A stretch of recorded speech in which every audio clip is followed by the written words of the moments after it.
Madame la directrice des Affaires civiles et du Sceau, chère Valérie Delneau, représentant Monsieur le ministre de la Justice et garde des Sceaux, et je serais tenté de dire à travers vous, cher Gérald Darmanin, Monsieur le préfet, messieurs les parlementaires, et j'adresse un salut amical particulier à Jean-Paul Mattei et Sébastien Huyghe, juste devant moi ici, toujours avec nous.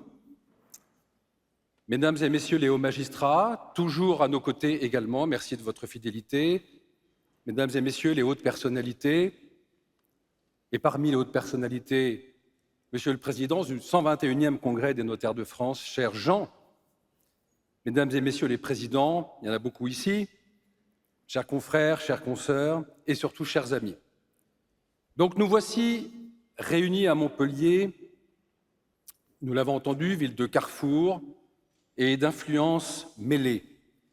Voici réunie ici notre tribu, la tribu notariale. C'est une très belle habitude de nos congrès. C'est une sorte, et j'entendais tout à l'heure qu'on a besoin de rite, eh bien c'est une sorte de rite tribal.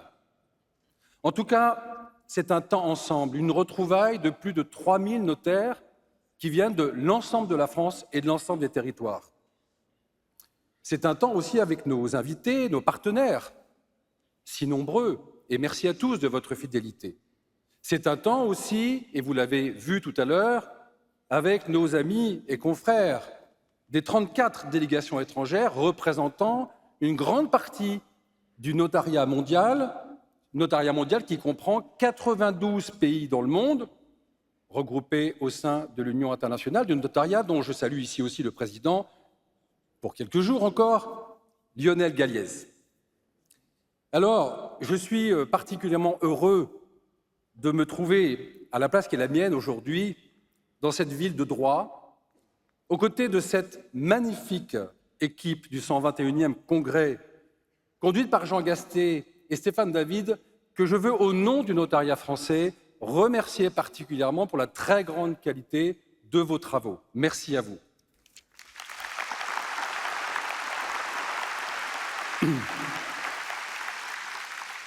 Cette équipe, vous l'avez compris, nous parle des tribus familiales, mais surtout, cette équipe a passé 2 années à réfléchir à l'évolution de la société, à notre agilité nécessaire, à notre créativité indispensable pour être toujours connectés, pour avoir toujours le bon conseil, le bon diagnostic, la bonne solution.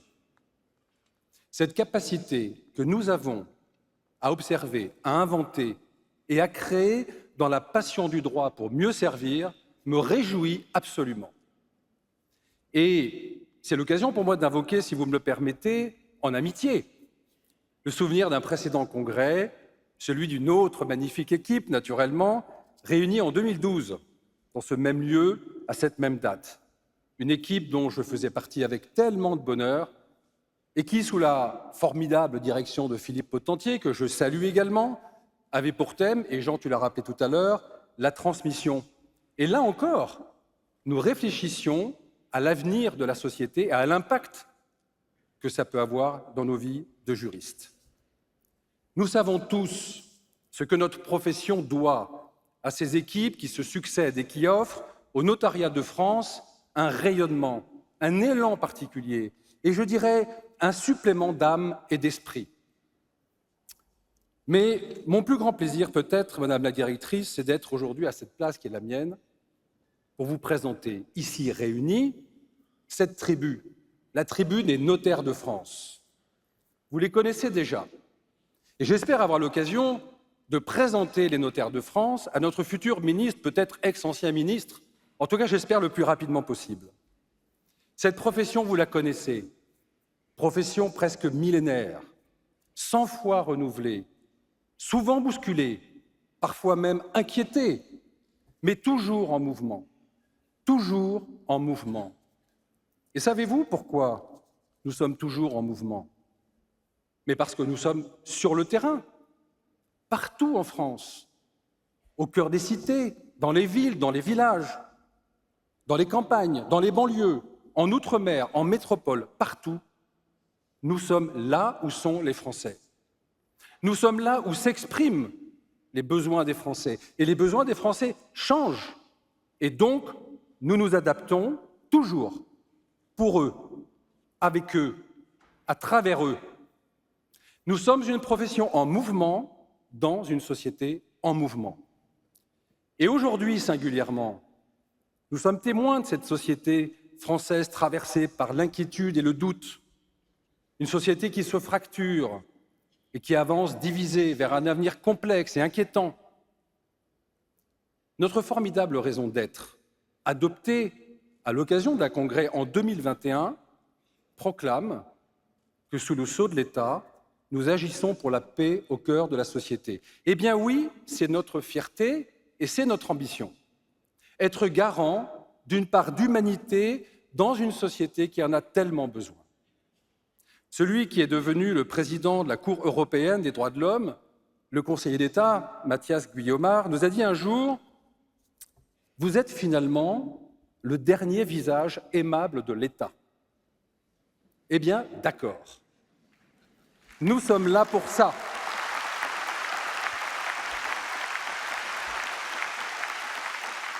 Nous sommes là pour ça et nous sommes prêts pour ça.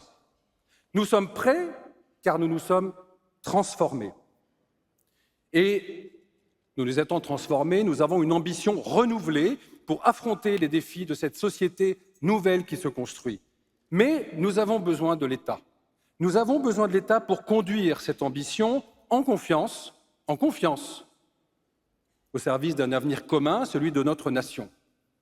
Une transformation, une ambition, mais une ambition partagée. Voilà les 3 points que j'aimerais évoquer avec vous, entre nous, ce matin.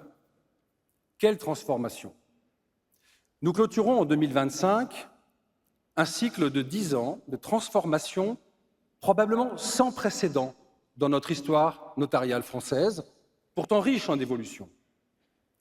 Finalement, c'est bien plus qu'une transformation. Ces 10 années ont été une véritable mutation.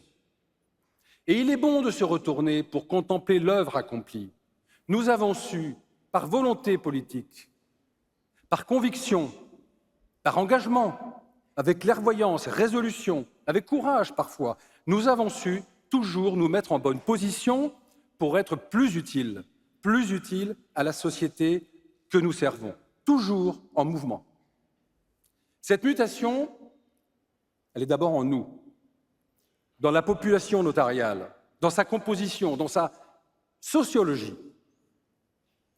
L'ouverture du notariat, l'ouverture de nouveaux offices, l'accueil de très nombreux nouveaux notaires est un fait connu, impulsé, créé par la loi Croissance de 2015.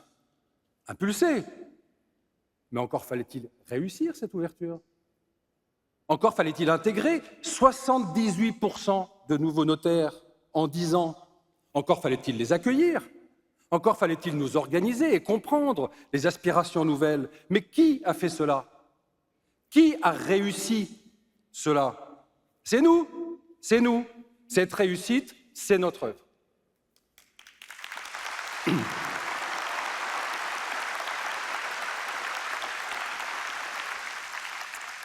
Comme je l'avais annoncé, nous avons mené au printemps un recensement de la population notariale pour mieux nous connaître. Et ça a pris la forme d'une grande enquête conduite par l'IFOP, à laquelle près de 50% des notaires de France ont répondu, ce qui lui donne une très forte crédibilité. Et nous avons là énormément d'informations. Cette enquête est extrêmement instructive et nous en diffuserons les résultats complets dans les semaines qui viennent. Oui, cette enquête nous permet de mieux nous connaître. Et alors, quel est le portrait du notaire en France en septembre 2025? Chez les notaires libéraux, c'est avec une remarquable égalité, une femme ou un homme. Encore un petit supplément masculin, mais globalement égalité. Comme dans la composition de nos instances, un peu moins dans les élus. Pour l'ensemble de la profession, en incluant le notariat salarié, c'est une femme à plus de 57%. Ce notaire a sensiblement rajeuni en 10 ans et il a aujourd'hui environ 46 ans. Et il insuffle dans notre profession un air nouveau. Et il la renouvelle de manière spectaculaire. Car à près de 63%, ils n'étaient pas nommés notaires il y a 10 ans. Près de 63% d'entre nous aujourd'hui n'étaient pas notaires il y a 10 ans. Renouvellement spectaculaire. Le notaire de 2025 a décidé d'orienter sa carrière dans le notariat par appétit pour le droit, première des vocations, et notamment pour le droit civil découvert pendant ses études. Le notaire est un juriste avant tout. Il aime aussi le contact avec le public et aussi son statut d'officier ministériel. Voilà les 3 valeurs plébiscitées par les notaires dans cette enquête. Et sur ces valeurs, le droit, le client, le statut, notre profession construira son avenir. J'y reviens dans un instant. Il est entré dans notre profession par conviction, séduit par l'attractivité de cette profession notariale. Moins de 20% des notaires actuels ont un parent ou un beau-parent ayant travaillé dans la profession. Moins de 20%. Proportion qui tombe à 6% chez les étudiants. Attractivité, ouverture de la profession notariale. Alors, quand il est notaire libéral, il exerce majoritairement dans un office en société, avec un ou une associée, et il emploie en moyenne environ 8 collaborateurs, dont un ou une notaire salarié.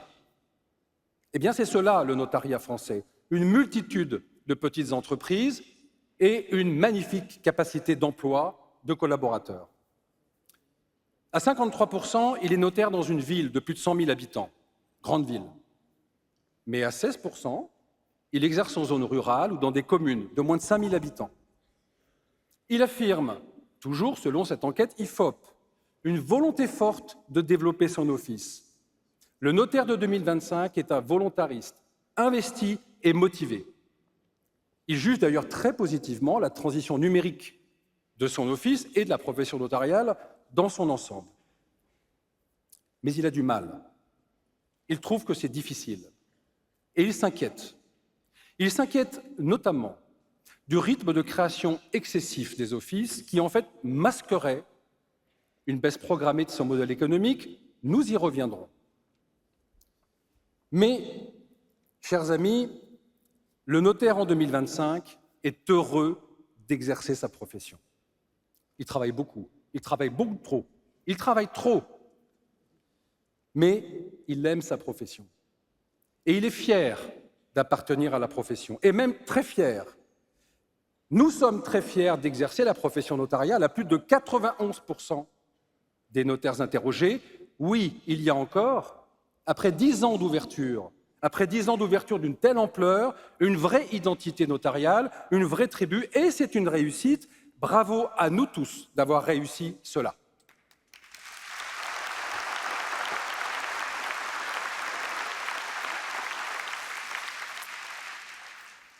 Cette mutation, elle est aussi dans notre organisation. Le regroupement de nos instances, entrepris depuis plusieurs années, rend notre organisation sur l'ensemble du territoire français plus efficace, plus professionnelle et aussi plus agile. Et c'est cette agilité qui est une des clés de nos défis futurs. Moins d'instances, plus de chambres régionales. Les chambres régionales regroupent aujourd'hui plus de 75% des notaires en France, contre 15% il y a 10 ans. Plus de réunions des présidents d'instances ou des élus de la profession, changement dans les missions du CSN, changement dans les missions des chambres locales, réforme de la gouvernance de la DSN, tout a été fait pour décider plus vite, plus collectivement et de manière plus coordonnée. Et tout est fait encore pour que chaque instance régionale soit dotée de moyens et de ressources, notamment pour le déploiement de missions plus efficaces à la maille régionale. Je veux parler par exemple de la cybersécurité, de la postille ou encore de la lutte contre le blanchiment. Rendez-vous compte, nos instances et nos services numériques emploient aujourd'hui plus de 1000 collaborateurs. C'est une vraie force au service de l'État et au service des Français. Plus nombreux, plus agiles, plus forts, plus collectifs. C'est ainsi que nous nous donnons les moyens d'une ambition.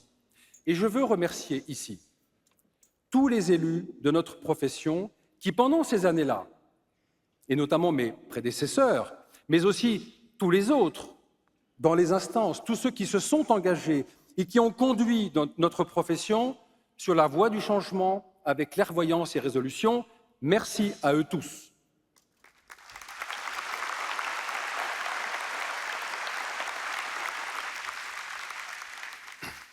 Mutation encore, dans les textes qui régissent notre profession et qui garantissent son exemplarité.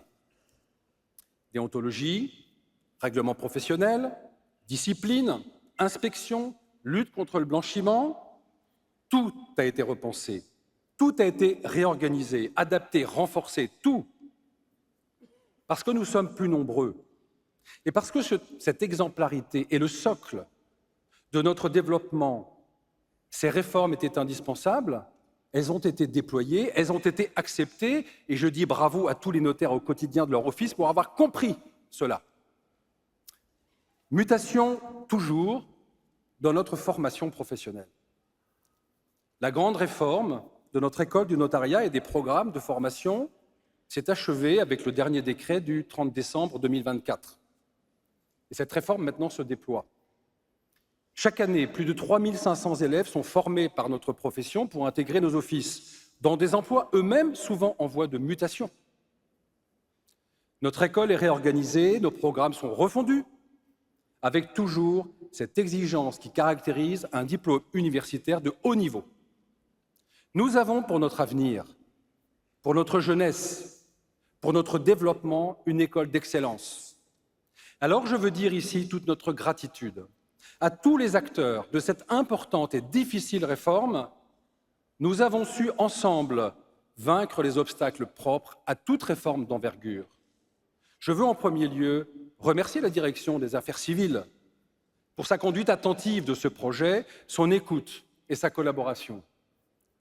Dans ce lieu de congrès, dans cette ville universitaire prestigieuse, je veux aussi remercier l'université pour cette relation si forte qui est la nôtre, pour sa fidélité à notre histoire commune, que nous écrivons depuis si longtemps, et qui est une part importante et essentielle de notre identité. Cette histoire commune est gage de notre compétence, de notre créativité et de notre exigence au service des Français et de l'État. Je veux remercier les magistrats et tous les notaires investis, très nombreux, investis et engagés dans la formation professionnelle dans les différents centres en France. Ce sont eux qui encadrent et qui font vivre l'école. Ce sont eux qui passent le relais à la génération future. Je veux remercier enfin, chaleureusement, pour tout le travail essentiel accompli dans cette transformation depuis plus de 6 ans à la direction générale de l'INFN, le professeur Moustapha Mekki.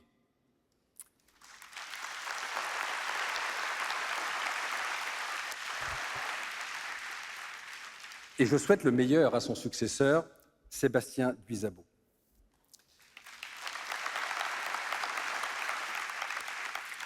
Cette mutation, enfin, elle est dans le service que nous rendons au quotidien à nos clients et à l'État.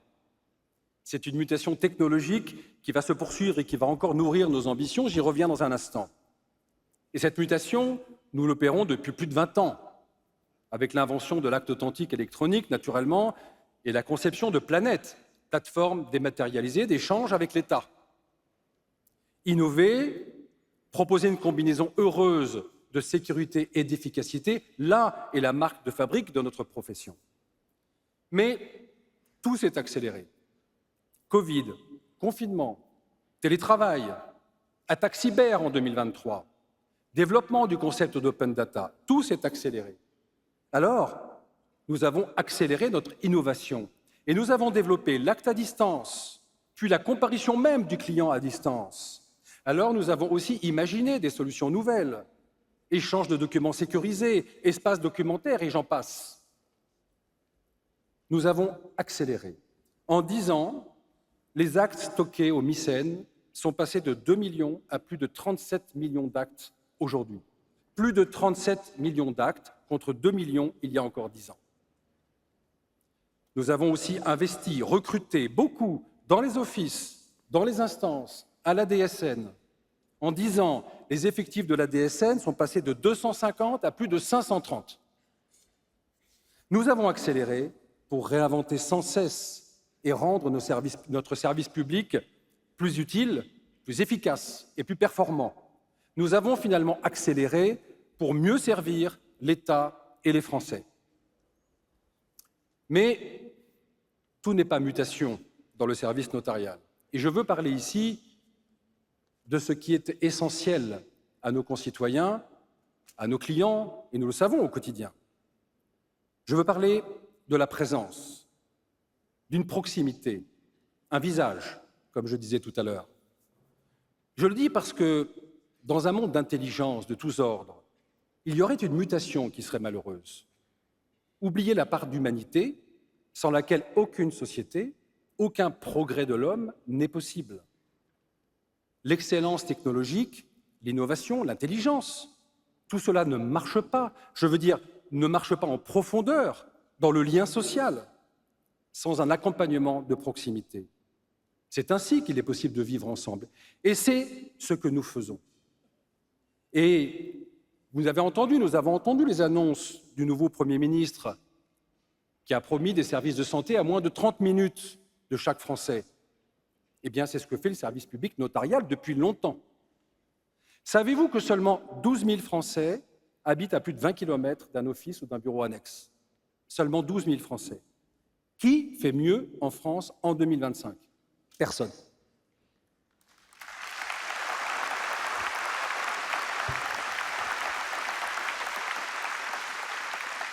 Nous avons cette charge, cette responsabilité de nous maintenir partout sur le territoire et de consolider ce lien si singulier entre les notaires et leurs clients et finalement, à travers nous, entre l'État et les citoyens. Ce lien que nous entretenons, il est fait de confiance, de confidence, d'écoute, de dialogue, d'attention, de patience. Il demande du temps. Il se nourrit d'histoires que l'on nous raconte, d'histoires humbles, pas celles qui font le buzz, non, des histoires qui n'intéressent pas grand monde, mais qui font le sel et l'histoire d'une vie. Ce lien, il se construit au fil de l'eau, au fil des ans, avec les parents, puis les enfants de leurs enfants. Et nous sommes là à notre place. Cette place, notre place est la nôtre, dans cette intimité partagée, dans cette authenticité sociale, dans ce service public de confiance qui est notre raison d'être depuis presque 1000 ans. Mais cette présence partout en France ne va pas de soi. Nous le savons tous ici, mais je le redis, et je vous le redis, Madame la directrice, il n'est pas simple, en 2025, d'être notaire en zone rurale. Il n'est pas simple, en 2025, d'être notaire sur tel ou tel territoire, parfois déserté par la République. Il n'est pas simple, en 2025, d'être notaire à Mayotte. Les difficultés sont là, quotidiennes, économiques, psychologiques, matérielles. L'un d'entre vous m'a dit il y a quelques jours, « Nous sommes les invisibles ». Alors je le rassure, pas du Conseil supérieur du notariat, ils sont très visibles. Nous sommes là. C'est difficile et pourtant nous sommes là, partout.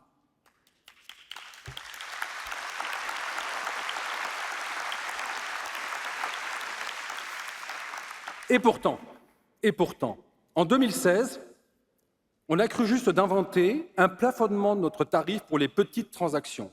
Mesure absurde qui, sous le prétexte fallacieux de redonner un prétendu pouvoir d'achat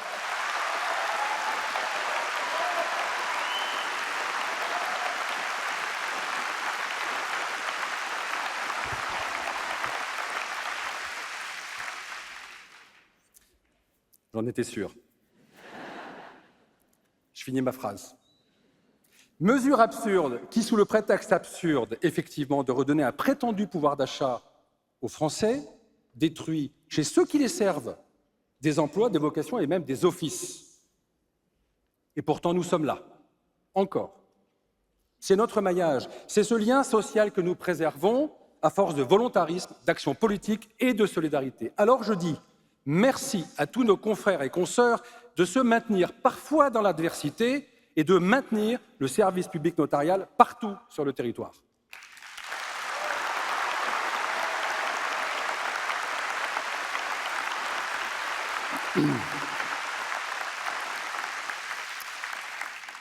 Voici donc, chers amis, nos mutations que je viens de décrire, nos mutations profondes. Voici l'état d'une profession transformée, une profession qui a muté. Voici, Madame la directrice, chère Valérie, un notariat qui a su faire tout cela. Mais voici aussi un notariat qui, depuis 2022, traverse une crise économique majeure. Alors, il la traverse comme un marin traverse la tempête, accroché au bastingage, un œil sur le compas et un œil sur un horizon de promesses. Un horizon de promesses. Vraiment? Eh bien, je crois que oui. Je crois que oui, en tout cas, une ambition. C'est mon deuxième point. Et chers amis, c'est à vous que je m'adresse là, maintenant.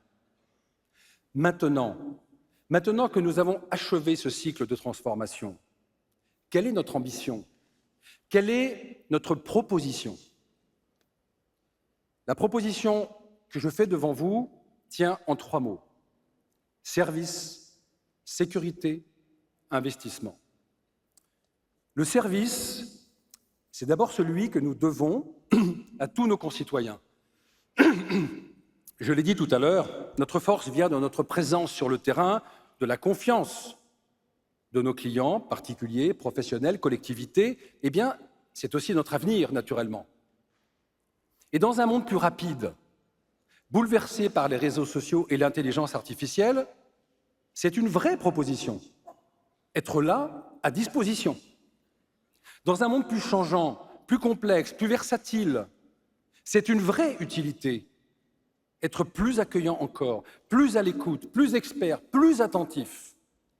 Miser sur un service de grande qualité, de plus grande qualité encore. Miser sur une personnalisation croissante de la relation des notaires et de leurs clients.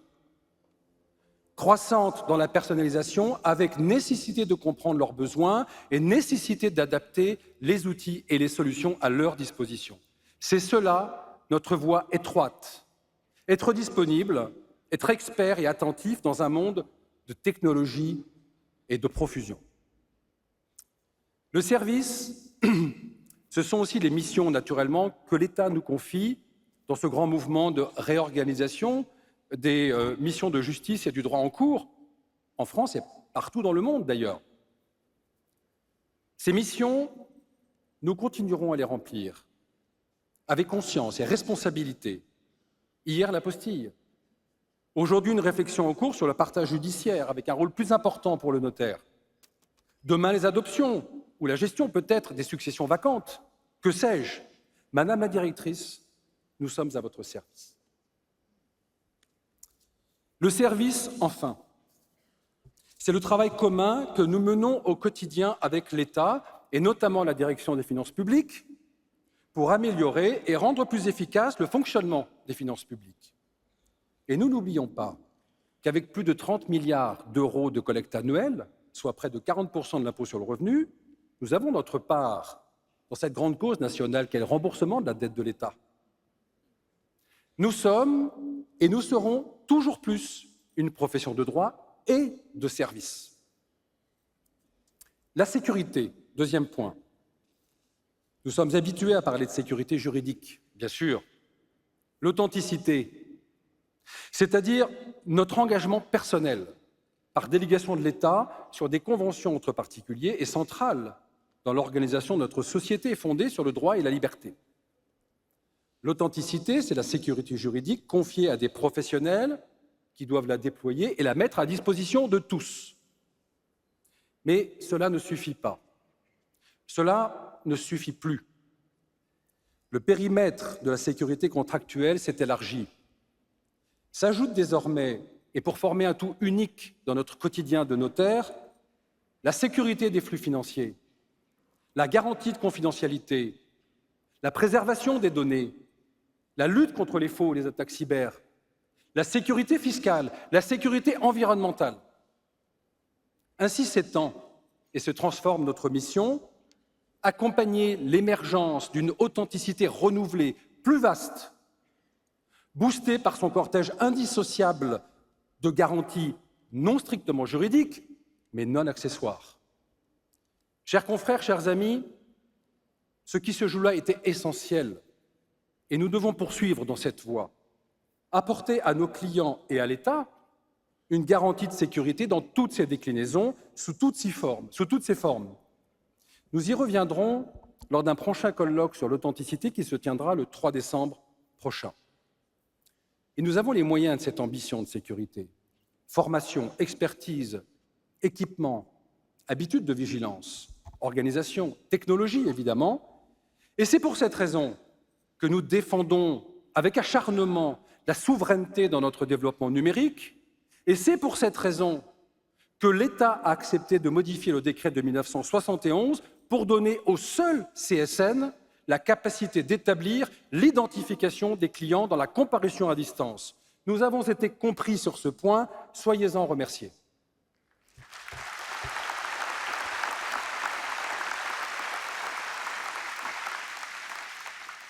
Nous sommes, et nous serons toujours plus, une profession qui sécurise. Troisième et dernier point, l'investissement.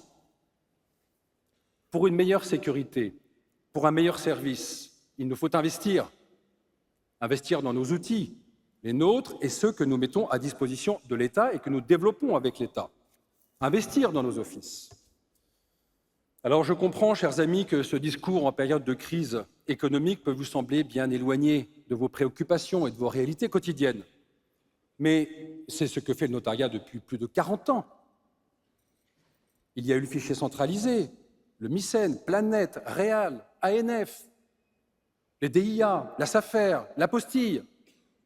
Tout cela, ce sont nos investissements, ce sont des investissements qui se chiffrent en millions d'euros, en dizaines de millions d'euros, et que la profession finance, pas nos clients, la profession, avec le support indispensable de la Caisse des dépôts et consignations, et je salue ici Jérôme Lamy, ici présent, directeur des clientèles bancaires.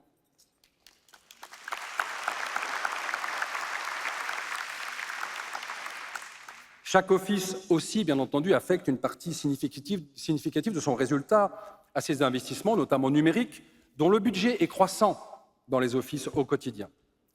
Mais les perspectives changent avec l'émergence de l'IA dans toutes ses composantes. Et je ne parle pas de l'IA générative, je parle de l'IA d'après, celle qu'on appelle l'IA agentique et qui va encore bouleverser davantage nos habitudes.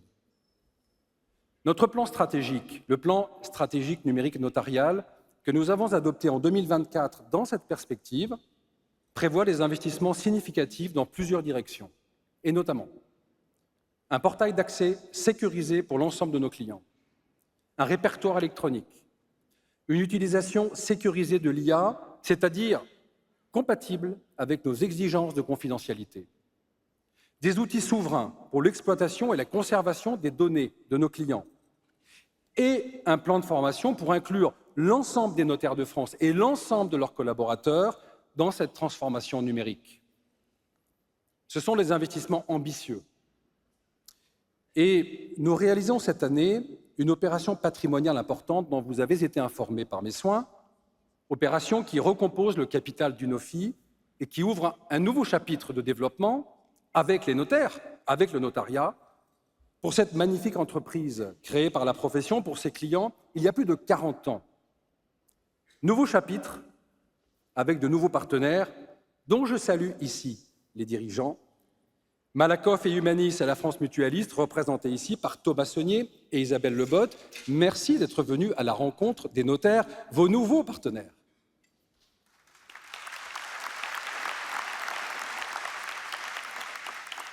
Je veux remercier ici les équipes qui ont contribué depuis si longtemps au développement d'Unofi, et particulièrement l'équipe en place qui a accompagné ce dossier important avec à sa tête son directeur général, Benoît Renaud.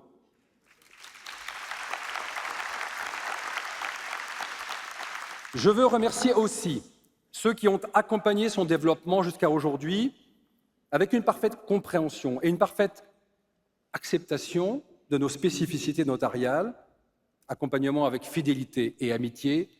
Je veux parler du groupe AXA et du groupe Diosasi, représenté ici par son dirigeant, Christian Burrus, que je salue.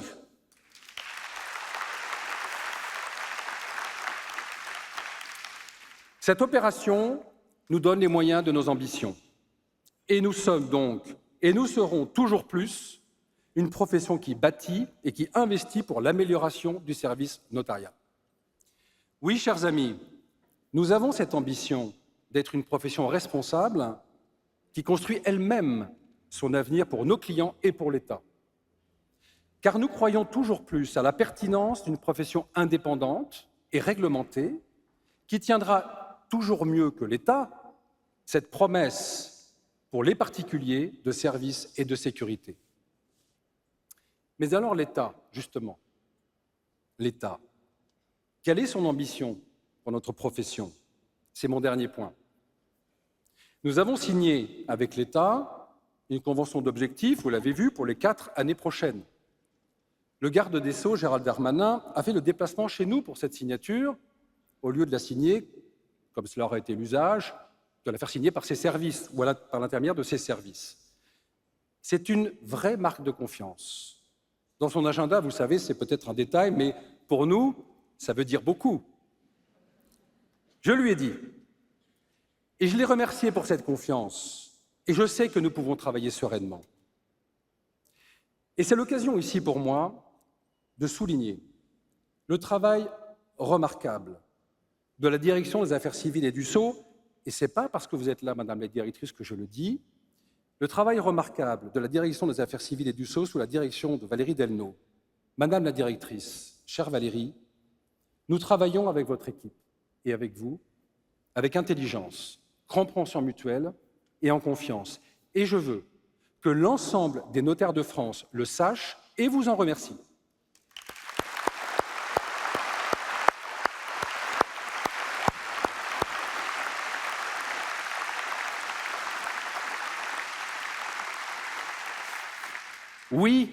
Oui, nous travaillons en confiance et nous avons des objectifs communs.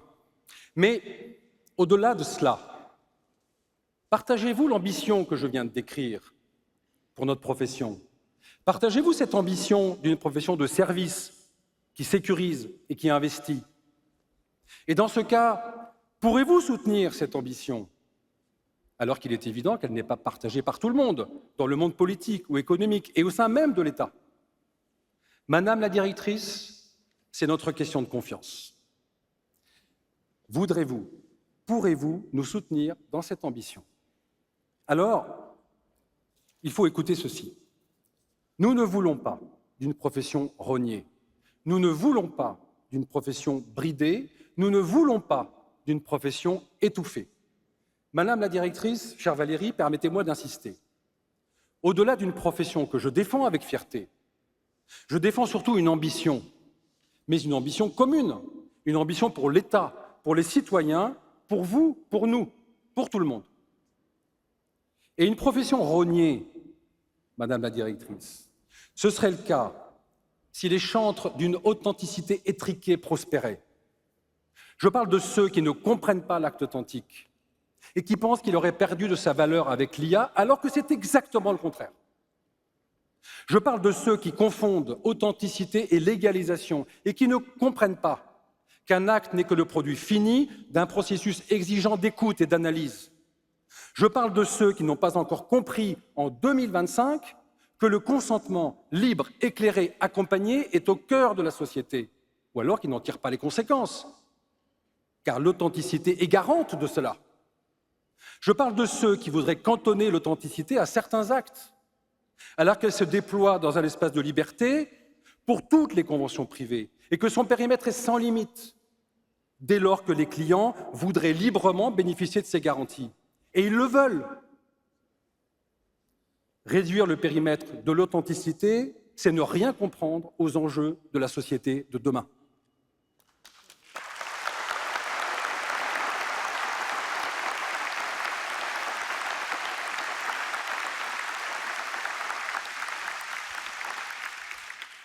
Notre ambition, je le répète, c'est une authenticité forte qui délivre la sécurité sous toutes ses formes et qui tire une légitimité nouvelle de sa mutation numérique dans laquelle nous avons tellement investi. Chère Valérie, partagez-vous cette ambition? Vous aurez la parole dans 5 minutes.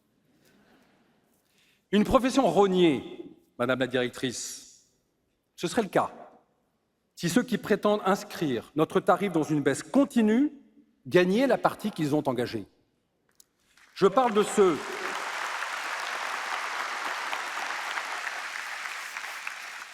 ceux qui considèrent sans vergogne que le chiffre d'affaires de nos offices peut baisser de 20, de 30, de 35%, que ça n'est pas grave, et même que c'est bien, pourvu que ce n'entraîne pas d'indemnisation pour l'État.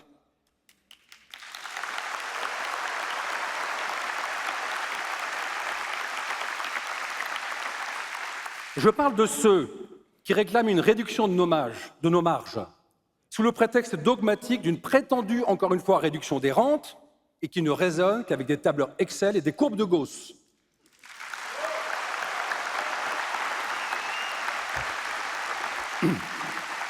Je parle de ceux qui nourrissent pour notre profession l'inverse d'une ambition, un déclassement, une paupérisation.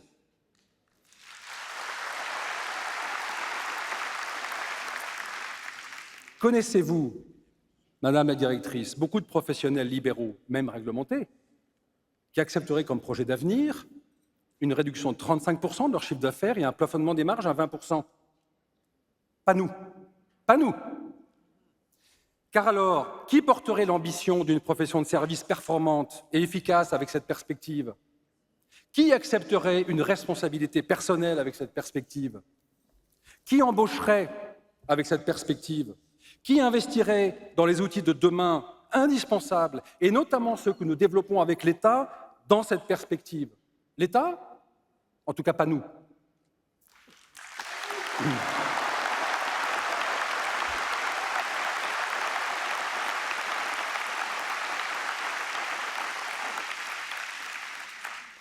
J'insiste, Madame la directrice, je ne défends pas un modèle économique. Je ne défends pas une rente. Ne nous laissons pas abuser par les mots. Je défends, encore une fois, une ambition. Et pas celle d'un notariat rabougri et malingre. Je défends l'ambition d'un notariat prospère. Oui, je le dis, je l'assume et je le revendique, je défends l'ambition d'un notariat prospère.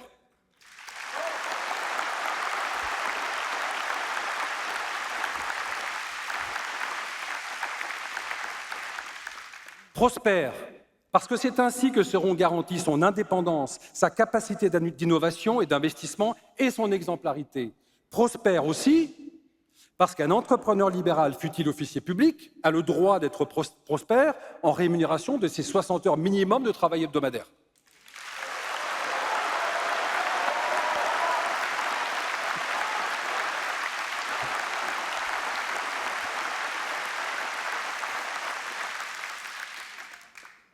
Je ne le dis pas pour faire plaisir à la salle, je le pense vraiment. Eh bien, partagez-vous cette ambition. Partagez-vous cette ambition. Nous soutiendrez-vous dans cette ambition que nous affichons. Une profession étouffée, enfin. Ce serait le cas, Madame la directrice, si chacun de nos gestes, chacune de nos décisions, chacune de nos délibérations était soumise à examen ou validation préalable, avec un compte-rendu documenté, 4 colonnes, annexe. Si la moindre initiative devait être encadrée par décret, arrêté ou règlement. Nous travaillons dans la confiance et dans le dialogue. Et vous savez, vous, que vous pouvez compter sur nous, sur notre loyauté et sur notre transparence. Madame la directrice, j'ai noté avec beaucoup de satisfaction, et je pense que nous sommes nombreux à l'avoir noté, que l'autorité de la concurrence propose dans son avis de juillet un délai de 5 ans entre 2 cartes et 2 révisions tarifaires. Enfin, nous avons été entendus sur ce point, là encore.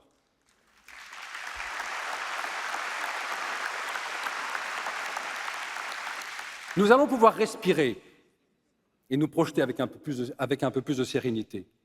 Bon, il reste à changer la loi, et je sais la difficulté de l'exercice.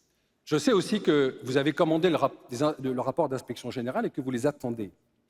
Mais nous referons encore une proposition de loi à notre initiative à l'automne sur cette question, et j'espère que vous nous soutiendrez. Et nous saurons aussi soutenir, fort logiquement, que nous ne voulons aucune création avant 5 ans de la dernière 4, ni aucune révision tarifaire avant 5 ans de la dernière révision tarifaire.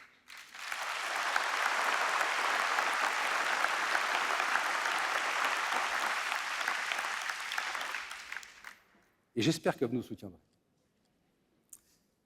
Mais j'ai noté aussi que cette autorité indépendante réclame plus de contrôle, plus de chiffres, plus de données, plus de visibilité sur l'activité de nos offices. Et je note aussi qu'elle demande une capacité supplémentaire à donner des avis sur des questions tarifaires. Et là, c'est une ambition incompatible avec la nôtre. Nous sommes une profession réglementée et nous devons rendre des comptes. Mais nous ne voulons pas mettre notre destin entre les mains d'institutions indépendantes dont le militantisme libéral programme par avance notre déclassement.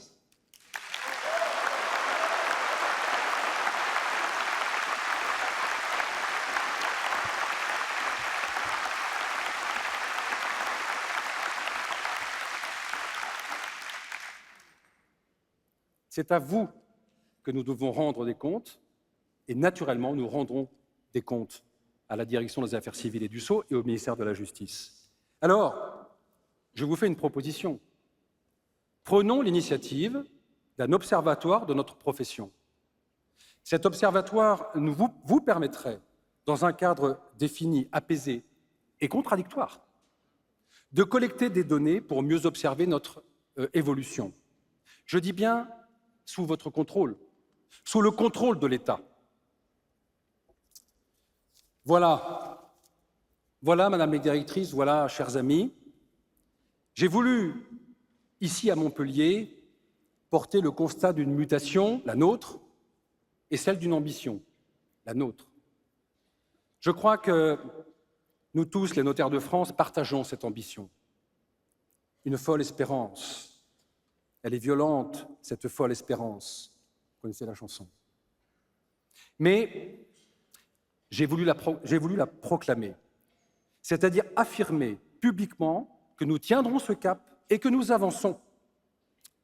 J'ai voulu demander à l'État, par votre intermédiaire, Madame la Directrice, son soutien pour nous accompagner dans cette ambition, dans l'ambition d'un service public de qualité et d'efficacité. Ici, à Montpellier, terre de carrefour et terre de combat, je suis extrêmement heureux de représenter ma profession. Une profession pétrie d'intérêt général et qui se bat, par conviction, pour un modèle de droit, de liberté et de confiance. Merci.